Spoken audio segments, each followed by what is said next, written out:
വൈശാഖ മാസത്തിലെ ശുക്ലപക്ഷത്തിലെ മൂന്നാമത്തെ തിഥിയാണ് അക്ഷയ തൃതീയ എന്ന് കരുതപ്പെടുന്നത്. ചാന്ദ്രദിനം എന്നാണ് പറയുക. ഏതായാലും മഹാഭാരതത്തിൽ പഞ്ചപാണ്ഡവർ വനവാസകാലം ഒരുപാട് കഷ്ടതയും പ്രയാസവും ബുദ്ധിമുട്ടുമായിട്ട് അങ്ങനെ യുധിഷ്ഠിരൻ അദ്ദേഹം സൂര്യദേവനോട് ധ്യാനം ചെയ്ത് ലഭിച്ചതാണല്ലോ അക്ഷയ പാത്രം, ക്ഷയിക്കാത്തത്, ലഭിച്ചുകൊണ്ടേയിരിക്കുന്നത്, വരദാനമായിട്ട് അന്നം, ഭക്ഷണം സമൃദ്ധമായിട്ട്. അങ്ങനൊരു കഥ മഹാഭാരതത്തിലുള്ളതാണല്ലോ.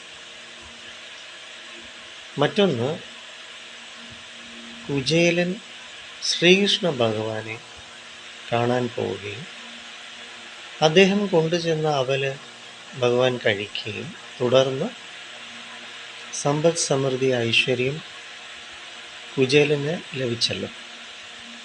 അതാണ് മറ്റൊരു കഥ. ഇനിയൊന്ന്, BCE 3000 ആണ്ടിലാണല്ലോ മഹാഭാരതം വേദവ്യാസനാൽ രചിക്കപ്പെട്ടത്. അങ്ങനെ വ്യാസമുനി ഗണപതി ഭഗവാനോട് അഭ്യർത്ഥിച്ചു, അങ്ങ് മഹാഭാരതം എഴുതിത്തരണം.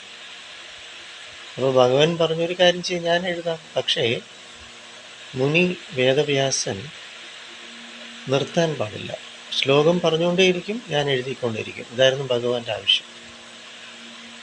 അപ്പോൾ അതിനൊരു പോംവഴി കണ്ടെത്തിയത് വേദവ്യാസൻ പറഞ്ഞു ഗണപതി ഭഗവാനോട്, അങ്ങ് ഓരോ ശ്ലോകവും ഞാൻ പറയുന്നത് അതിൻ്റെ അർത്ഥം പൂർണ്ണമായിട്ടും ഉൾക്കൊണ്ട് വേണം എഴുതാൻ.